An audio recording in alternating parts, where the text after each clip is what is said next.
സ്നേഹമുള്ളവരെ, ഈ കഴിഞ്ഞ ദിവസം ഞാനൊരു വീട്ടിൽ ഫുഡ് കഴിക്കാൻ വേണ്ടി പോയി. അവിടെ ഫുഡ് കഴിക്കാൻ പോയ സമയത്ത് നടന്ന ഒരു സംഭവമാണ് എന്നെ പഴയകാല അനുഭവങ്ങളിലേക്ക് കൊണ്ടുപോയത്. അവിടെ കണ്ട കാര്യം ഇതായിരുന്നു. ഒത്തിരി സുഭിക്ഷമായ ഒരു ഭക്ഷണമേശ. എല്ലാത്തരം ഐറ്റങ്ങളും ഉണ്ട്.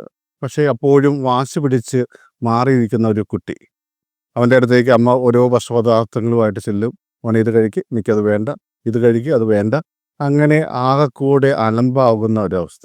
എല്ലാവരും വളരെ സന്തോഷത്തോടെ ഇരിക്കുമ്പോൾ ഒരു കുട്ടി മാത്രം ഒന്നും കഴിക്കാതെ മാറിയിരിക്കുമ്പോൾ അത് അവിടെ കൂടിയിരിക്കുന്ന മറ്റുള്ളവരെയും ബാധിക്കുന്ന ഒരു കാര്യമാണ്. അപ്പോഴും എൻ്റെ മനസ്സിലേക്ക് കടന്നു വന്ന ഈ കുട്ടികൾക്ക് ചെറുപ്പം തൊട്ടേ നമ്മൾ ഓരോ കാര്യങ്ങൾ മേടിച്ചു കൊടുക്കുമ്പോഴും അവരുടെ ആഗ്രഹങ്ങൾക്കനുസരിച്ച് ഓരോ കാര്യങ്ങൾ ചെയ്തു കൊടുക്കുമ്പോഴും അവർ പഠിക്കാതെ പോകുന്ന കുറേ കാര്യങ്ങളുണ്ട്. ഭക്ഷണത്തിൻ്റെ മൂല്യം, അതുപോലെ തന്നെ നമ്മുടെ ജീവിതത്തിൻ്റെ അവസ്ഥ എന്താണെന്ന് പോലും തിരിച്ചറിയാതെ പോകുന്ന ഒരു കാലഘട്ടമാണിത്. ഞാൻ തിയോളജി പഠിക്കുന്ന സമയത്ത് മിനിസ്ട്രിയുടെ ഭാഗമായിട്ട് കോട്ടയത്തുള്ള നവജീവൻ ട്രസ്റ്റിൽ ശുശ്രൂഷയ്ക്ക് വേണ്ടി പോയി.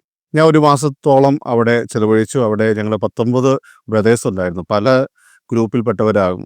മലങ്കര ബ്രദേഴ്സുണ്ട്, മാർത്തോമ ബ്രദേഴ്സുണ്ട്, അങ്ങനെ പല വിഭാഗങ്ങളിൽപ്പെട്ട ആളുകൾ എല്ലാം അവിടെ ഉണ്ടായിരുന്നു. ഞങ്ങൾ 19 പേരും ഓരോ ഐക്യത്തോടു കൂടെ അവരുടെ ശുശ്രൂഷയ്ക്ക് വേണ്ടി നിൽക്കുമ്പോൾ ഞങ്ങൾക്ക് പ്രധാനമായിട്ടും ചെയ്യാൻ തന്നിരുന്ന ശുശ്രൂഷാ മേഖലകൾ എന്ന് പറയുന്നത് രാവിലെ എഴുന്നേൽക്കുക, 5 മണിയാകുമ്പോൾ ഓരോ സെല്ലുകളിലേക്ക് പോവുക, അവിടെയുള്ള രോഗികളെ കുളിപ്പിക്കുക, അവർ യൂറിൻ പാസ് ചെയ്ത് അതെല്ലാം മാറ്റുക, അങ്ങനെ വലിയ കാര്യങ്ങളാണ്. ചിലർക്ക് ഒട്ടും സുബോധം പോലും ഇല്ലാത്ത ഒരവസ്ഥ. ചില വ്യക്തികളാണെങ്കിൽ അവർ ആരാണെന്ന് പോലും അറിയാതെ ഇരിക്കുന്ന അവസ്ഥ.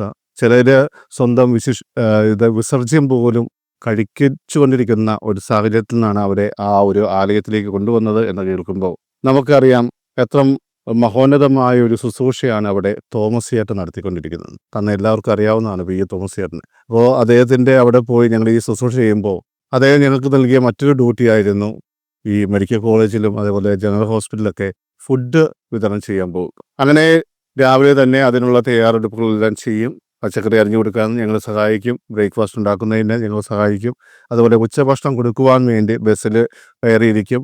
ഒത്തിരി 3000 പേർക്കുള്ള ഫുഡാണ് അവിടെ വിതരണം ചെയ്യുന്നത്. നമ്മൾ പലപ്പോഴും പത്രമാധ്യമങ്ങളിലൊക്കെ വായിച്ചിട്ടുള്ള ഒരു സംഭവം കൂടിയാണ്. അപ്പോൾ അങ്ങനെ വിളമ്പാൻ പോകുമ്പോൾ ആദ്യമേ ഞങ്ങൾ ബ്രദേഴ്സാണ്, ഞങ്ങളോടൊരു പ്രാർത്ഥന ചൊല്ലാൻ പറയും.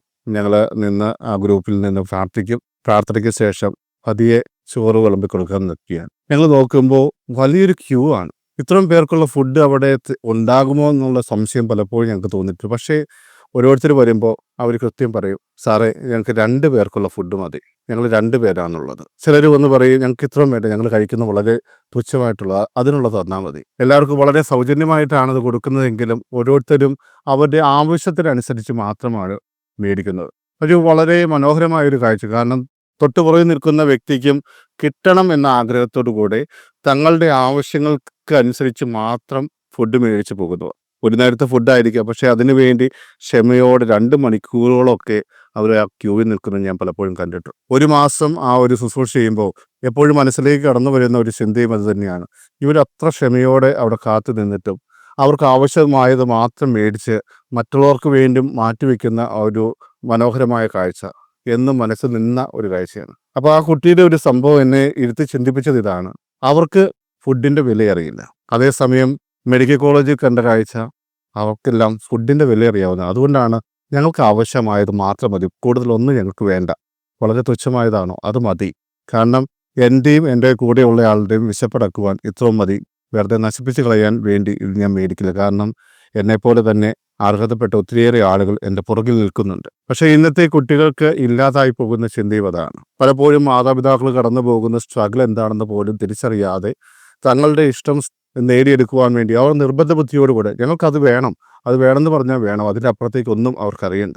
അതിനുവേണ്ടി വാശി പിടിച്ച് കരഞ്ഞുകൊണ്ട് മാറിയിരിക്കുക, കിട്ടുന്ന ഭക്ഷണം പോലും വലിച്ചെറിയുക, അങ്ങനെയൊക്കെ ചെയ്യുമ്പോൾ പ്രിയമുള്ളവരെ, നമ്മൾക്ക് നഷ്ടമാകുന്ന മൂല്യം എന്ന് പറയുന്നത് അത് പരസ്പര സ്നേഹത്തിൻ്റെയും അതുപോലെ തന്നെ പരസ്പരം മനസ്സിലാക്കാനുള്ള അവസരങ്ങൾ അതൊക്കെ ഇല്ലാതാവുകയാണ്. നമ്മുടെ കൂടെയുള്ള വ്യക്തികളെ നമ്മൾ മനസ്സിലാക്കുക, പ്രത്യേകിച്ച് നമ്മുടെ മാതാപിതാക്കൾ കടന്നു പോകുന്ന സ്ട്രഗിൾ എന്താണെന്ന് നമ്മൾ തിരിച്ചറിയാം. പലപ്പോഴും നമ്മുടെ ഇഷ്ടങ്ങളിലേക്ക് മാത്രം നമ്മൾ ഫോക്കസ് ചെയ്യുമ്പോൾ നമ്മൾ മറന്നു പോകുന്ന ഒരു കാര്യമാണ് നമ്മുടെ മാതാപിതാക്കൾ എത്രമാത്രം സ്ട്രഗിളിലൂടെയാണ് കടന്നു പോകുന്നത്. പല അവസരങ്ങളും നമ്മളത് ചിന്തിച്ചിട്ടുണ്ടാവില്ല. ചിലപ്പോൾ തുച്ഛമായ ശമ്പളത്തിൽ ജോലി ചെയ്യുന്നവരായിരിക്കാം. ആ ഒരു ശമ്പളം കൊണ്ടായിരിക്കും ഒരു മാസത്തെ അവരുടെ ചിലവുകളെല്ലാം അവർ മുന്നോട്ട് കൊണ്ടുപോകുന്നത്. അതിനിടയിൽ പെട്ടെന്ന് ഒരു ചിലവ് കടന്നു വന്നു കഴിഞ്ഞാൽ ചിലപ്പോൾ അവർ എടുത്ത് ഉപയോഗിക്കാൻ അവരുടെ ഈ പൈസ ഉണ്ടാവണം എന്നില്ല. പക്ഷേ ഈ കുട്ടികൾ അതൊന്നും മനസ്സിലാക്കാതെ ഞങ്ങൾക്ക് അത് വേണം, ഇത് വേണം, ഞങ്ങൾക്ക് ആ ഫുഡ് വേണം, ഈ ഫുഡ് വേണം എന്ന് പറഞ്ഞുകൊണ്ട് അവരുടെ മുമ്പിലേക്ക് വച്ചു കൊടുക്കുന്ന ഫുഡിനെ പോലും അപമാനിക്കുന്ന രീതിയിൽ അത് വലിച്ചെറിയുകയും ഒക്കെ ചെയ്യുമ്പോൾ നമ്മൾ ചെയ്യുന്ന വലിയൊരു തെറ്റാണ്. അതുകൊണ്ട് ഞാൻ എൻ്റെ പ്രിയപ്പെട്ട മാതാപിതാക്കളോടും കുഞ്ഞുമക്കളോടും പറയുവാൻ ഉദ്ദേശിക്കുന്ന ഒരു കാര്യം ഇതാണ്. മാതാപിതാക്കൾ മക്കളോട് പറയണം, നമ്മുടെ അവസ്ഥ എന്താണ്, നമ്മൾ കടന്നു പോകുന്ന സ്ട്രഗിളുകൾ എന്താണ്, അതെല്ലാം കൃത്യമായിട്ട് നമ്മുടെ മക്കളോട് പറഞ്ഞു കൊടുക്കുക നമ്മൾ തയ്യാറാണ്. ഇന്നത്തെ കാലത്ത് മക്കൾ പറയുന്ന ആഗ്രഹങ്ങൾ സാധിച്ചു കൊടുക്കാൻ മാത്രമാണ് മാതാപിതാക്കൾ ശ്രദ്ധിക്കുന്നത്. എൻ്റെ മകൻ കരയാൻ പാടില്ല, എൻ്റെ മകൾ കരയാൻ പാടില്ല, അവരെന്ത് ചോദിച്ചാലും ഞാൻ കൊടുക്കും. ആ ഒരു ചിന്ത തെറ്റായ ഒരു ചിന്തയാണ്. ഒരു വശത്ത് നല്ലതുണ്ടായിരിക്കാം, പക്ഷേ അതിനപ്പുറത്ത് ഒത്തിരി തെറ്റായ കാര്യങ്ങൾ അതിലൂടെ സംഭവിക്കുന്നുണ്ട്. മക്കൾക്ക് പണത്തിൻ്റെ മൂല്യം എന്താണെന്ന് തിരിച്ചറിയാതെ അവർ തോന്നിയ പോലെ ജീവിക്കുന്ന ഒരവസ്ഥയിലേക്ക് വരാൻ അതിടയാക്കും. അതേസമയം നമ്മൾ കടന്നു പോകുന്ന സാഹചര്യം എന്താണെന്ന് നമ്മുടെ മക്കളെ പറഞ്ഞു പഠിപ്പിച്ചു കഴിഞ്ഞാൽ അവർ ഓരോ കാര്യം ചെയ്യുമ്പോഴും അത് വളരെ കൃത്യതയോടെ കൂടി ചെയ്യും. തങ്ങളുടെ അവസ്ഥ എന്താണെന്ന് മനസ്സിലാക്കിയായിരിക്കും അവരുടെ ഇഷ്ടങ്ങളും കടന്നു വരിക. നല്ല സ്വപ്നങ്ങൾ കാണുന്നത് വളരെ നല്ലതാണ്. അതിനുവേണ്ടി നമ്മൾ പരിശ്രമിക്കണം. അതിനുവേണ്ടി ഞാൻ നന്നായിട്ട് പഠിക്കണം, നന്നായിട്ട് പഠിച്ച് ഉയരങ്ങളിൽ എത്തുവാൻ നമ്മൾ ശ്രമിക്കണം. അല്ലാതെ നമ്മുടെ മാതാപിതാക്കളിലേക്കോ നമ്മളെ സഹായിക്കുന്നവരിലേക്കോ നോക്കിക്കൊണ്ട് മാത്രം നമ്മൾ മുന്നോട്ട് പോകാൻ സാധിക്കില്ല. അതുകൊണ്ട് ഈ വീഡിയോയിൽ കുറച്ച് ഗൗരവമേറിയ കാര്യമായിരിക്കാം ഞാൻ പറഞ്ഞിരിക്കുക. എങ്കിലും ഞാൻ നിങ്ങളോട് വളരെ സീരിയസ് ആയിട്ട് ചിന്തിക്കാനുള്ളൊരു മേഖല നിങ്ങളുടെ മുമ്പിൽ തുറന്നിട്ട് തരികയാണ്. നമ്മൾ ശ്രദ്ധിക്കേണ്ട കാര്യം നമ്മുടെ കുടുംബത്തിലുള്ളവർ മനസ്സിലാക്കുക, അവർ കടന്നു പോകുന്ന സ്ട്രഗിളുകൾ തിരിച്ചറിയുക, അവർക്ക് ഒരു സപ്പോർട്ടായിട്ട് മാറുവാൻ നോക്കുക. ഒരു ബേഡനായിട്ടല്ല, ഒരു സപ്പോർട്ടായിട്ട് മാറുവാൻ നമ്മളെപ്പോഴും പരിശ്രമിക്കുക. അങ്ങനെ വരുമ്പോൾ നമുക്കറിയാം യേശു എപ്രകാരമാണ് ജീവിച്ചത്. അവൻ ദൈവത്തിൻ്റെയും മനുഷ്യരുടെയും പ്രീതി വളർന്നു വന്നെന്ന് പറയുന്നു. ജ്ഞാനത്തിലും പ്രായത്തിലും മാത്രമല്ല, മനുഷ്യരുടെയും ദൈവത്തിൻ്റെ പ്രീതിയിൽ വളർന്നു. ആ ഒരു തലത്തിൽ വളർന്നു വരണമെങ്കിൽ പ്രിയമുള്ളവരെ, നമ്മൾ ദൈവത്തിന് ഇഷ്ടമുള്ളത് ചെയ്യണം. അതോടൊപ്പം തന്നെ നമ്മുടെ കുടുംബത്തിലുള്ളവരുടെ ഇഷ്ടങ്ങളും നമ്മൾ മനസ്സിലാക്കണം, അവരുടെ സാഹചര്യങ്ങൾ മനസ്സിലാക്കണം.